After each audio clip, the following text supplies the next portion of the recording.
पद्मावती, कनक श्रृंगा, स्वर्ण श्रृंगा, प्रतिकल्पा, कुमुदवती और अमरावती के नाम से पुकारा गया।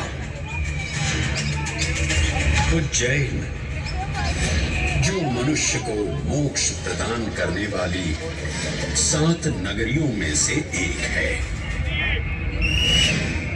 उज्जैन जहां 84 महादेव का आशीर्वाद प्राप्त है।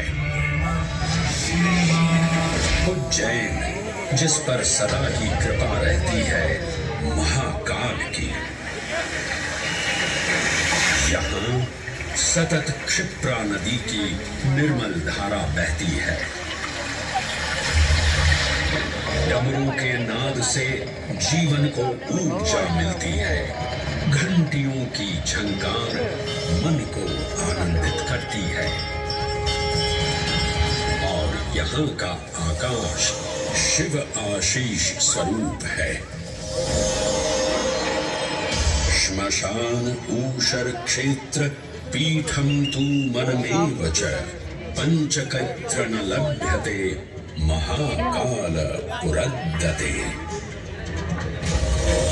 अर्थात यहाँ पर श्मशान ऊषर यानी अनुपजाऊ भूमि, क्षेत्र अर्थात पवित्र भूमि, पीठ यानी शक्ति स्थान और मन अर्थात आध्यात्मिक शांति का स्थल पांचों एक ही स्थान पर उपलब्ध हैं। ये संयोग महाकाल की नगरी उज्जैन की महिमा को और गरिमामय बना देता है।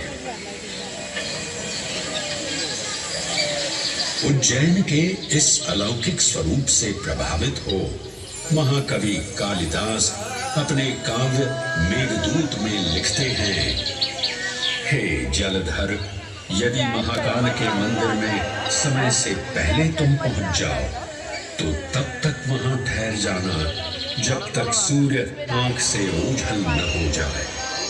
शिव की संध्याकालीन आरती के समय नगाड़े जैसी मधुर ध्वनि करते हुए तुम्हें अपने धीर गंभीर गर्जनों का पूरा फल प्राप्त होगा।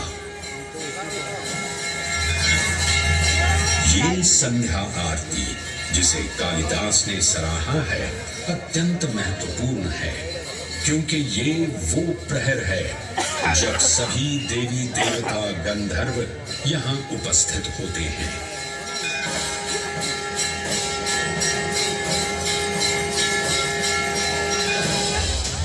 उज्जैन की महिमा अद्वितीय है। सतयुग, त्रेता युग, द्वापर युग और कलयुग, हर युग में इसका अप्रतिम महत्व रहा है। इस काल यात्रा में सबसे पहले आपको सतयुग के उस कालखंड में ले चलता हूं जहां देव और दानव एकत्रित हैं समुद्र मंथन करने के लिए। मन की आंखों से कल्पना कीजिए, भगवान विष्णु ने कूर्म का रूप ले मंदरांचल पर्वत को अपनी पीठ पर उठा रखा है। सागर से विकराल लहरें उठ रही हैं, मेघ भयानक गर्जना कर रहे हैं। देव और दानव वासुकी सर्प को नीति बना और मंदार पर्वत को मथनी बना सागर को मथ रहे हैं कि तभी जल का पाप कालकूट विष निकलता है और पूरी सृष्टि को अपने ताप से झुलसाने लगता है। इस भयावह स्थिति ने देवताओं और असुरों के बीच हाहाकार मचा दिया। ये कैसा अनर्थ है? लक्ष्य था अमृतत्व का, पर अब मृत्यु की विकराल छवि हमारी आंखों के समक्ष मंडरा रही है। इस भयंकर संकट से केवल वही उद्धारकर्ता मुक्ति दिला सकते हैं जो समस्त विश्व के परम संरक्षक हैं। तभी सब महादेव की शरण में जाते हैं और पुकार लगाते